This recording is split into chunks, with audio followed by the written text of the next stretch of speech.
네, 이번에는 2015 개정 교육과정에서 추구하는 역량 중 두 번째로 중요한 공동체 역량에 대해서 한번 살펴보도록 하겠습니다.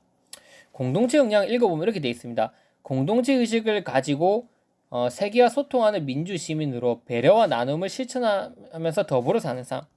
근데 우리가 좀 아이들로 하여금 공동체 정신을 키워라, 이런 게 요즘 또 최신 트렌드지 않습니까? 또 보면, 왜냐면 개인주의 성향이 가면 갈수록 강해지고 또 핵가족화가 되어가면서 부모님은 자기 아이들만을 좀 챙기려고 하는 경향이 크고, 아이들도 자기 형제나 어떤 자매가 없다 보니까 개인주의 성향은 계속해서 강화되고 있습니다. 이런 시점에서 그 공동체 정신은 점점 줄어들고 있으니까, 물론 공동체가 무조건 다 좋은 것만 아니죠. 남한테 간섭하는 것도 있고 부정적인 영향도 있지만, 지금 우리가 나아가는 사회 방향이 너무나 개인주의 성향이 커지다 보니까 상대적으로 공동체 정신이 부각되고 있는 거죠, 지금.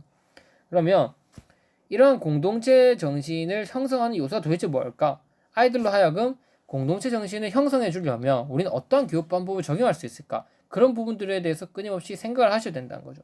그러면 그 공동체 역량을 길러주기 위해서는 그 중에서도 뭐에 초점을 두냐면, 일단 공동체가 무엇인지, 공동체 정신이 어떠한 구성 요소로 이루어져 있는지, 그것을 여러분들 알고 가셔야 된다는 겁니다. 핵심부터 말씀드리면 이거예요. 공동체 역량은 책임의식과 협업 능력과 나눔과 배려 능력, 이 세 가지 삼박자가 맞아떨어졌을 때 공동체 역량을 갖추고 있다고 보는 거예요. 책임의식이 왜 공동체 역량과 연관이 되지? 좀 의아하실 수 있어요. 근데 결론부터 말씀드리면 이겁니다. 공동체는 내가 주어져 있는 남하고 함께 살아가는 그런 사고관이나 태도지 않습니까? 나와 나의 옆에 있는 사람이 함께 놓여져 있는 문제가 무엇인지 일단 거기 관심을 기울이자는 거예요.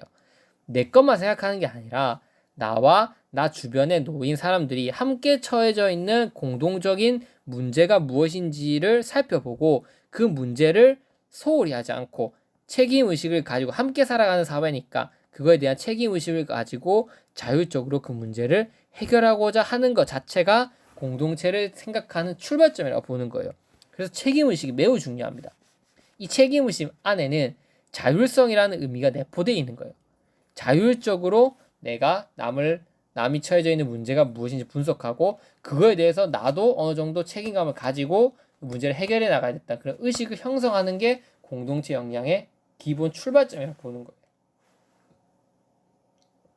그리고 그런 책임의식을 바탕으로 문제를 해결해 나갈 때 함께 할 수 있어야 된다는 거예요. 나 혼자 그것을 해 나가고 내 혼자 독단적으로 해 나가는 게 아니라는 거죠. 예를 들면 이거예요. 문제 상황에서 남을 배려할 수 있는지, 내가 꼭 원하는 내 의견이 아니더라도 한 번쯤은 내 의견을 접고 남의 의견을 존중해 줄 수 있는지, 남의 의견을 잘 경청할 수 있는 태도를 갖추고 있는지, 남이 한 결과물에 대해서 칭찬할 수 있는지, 이러한 모든 구성 요소, 나중에 제가 설명드리겠지만 이런 것들이 모였을 때 협업 능력이 뛰어나다, 이렇게 보는 거예요. 협업 능력은 다른 거 없습니다.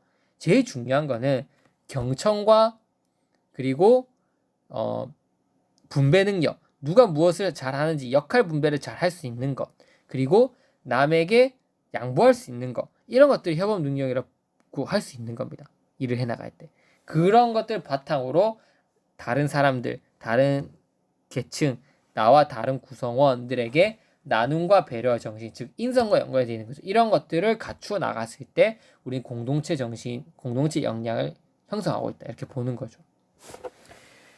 그래서 더불어 살아가는 삶으로서 우리는 민주 시민 의식을 갖춰야 되고, 배려와 나눔을 줄 수 있어야 된다. 제가 제일 첫 번째 강의에서 했던 키워드랑 바로 직접적으로 연관이 되어 있는 겁니다. 파트 1 강의를 한번 봐주시면 아시겠지만, 바로 첫 번째가 제가 인성교육과 민주시민 교육이 바로 제 첫 번째 핵심 키워드였어요. 결국 그 두 개가 인성교육과 민주시민 교육을 통해서 어떠한 요소를 형성했다? 공동체 역량을 형성했다, 이렇게 볼 수 있는 거죠. 이쪽 읽어보시면 이렇게 되어 있습니다.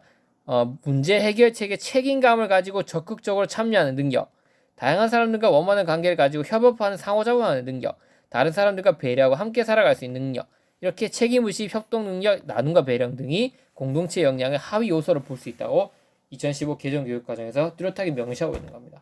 그래서 앞으로 이 시간 이후로 여러분들이 공동체 역량이라고 했을 때는 공동체가 뭐지? 남을 생각하는 건가? 남을 배려하는 건가? 이렇게 생각하시지 마시고 첫 번째, 내가 남과 함께 놓여져 있는 문제에 책임의식을 갖고 자율적으로 그 문제에 해결하고자 동참하는 것.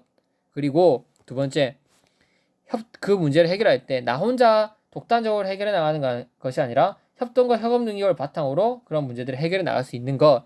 그리고 내가 다른 지역, 다른 국가 혹은 다른 계층, 다른 구성원들에게 나눔과 배려의 정신을 갖는 것. 이런 요소들이 바로 공동체 역량의 하위 요소들로 볼 수 있고 아이들은 이런 요소들을 길러줘야 된다고 저는 생각합니다. 이렇게 얘기한다면 공동체 역량에 대해서 물어봤을 때 100점 만점의 답안이 될 수 있지 않을까 저는 그렇게 생각해 봅니다. 그래서 우리는 하나하나씩 살펴볼 겁니다. 어떻게 하면 궁금하시지 않습니까? 아이들의 책임의식을 길러줄 수 있냐? 어떻게 하면 협업 능력을 길러줄 수 있냐? 어떻게 하면 나눔과 배려의 정신을 아이들에게 갖춰줄 수 있냐? 이러한 것들을 형성하는 가장 기본 베이스를 여러분께 알려드리도록 하겠습니다. 그리고 여러분들이 하셔야 될 거는 제가 알려드린 기본 베이스를 바탕으로 여러분만의 창의적이고 독창적인 방식, 창의적이면서 독창적이기도 하지만 현실적으로 실현 가능한 그런 방식들을 준비해 놓는 게 여러분들의 면접 준비에 가장 큰 도움이 될 것입니다. 그래서 오늘 하나하나 첫 번째 공동체 정신 중 책임의식부터 먼저 살펴보도록 하겠습니다.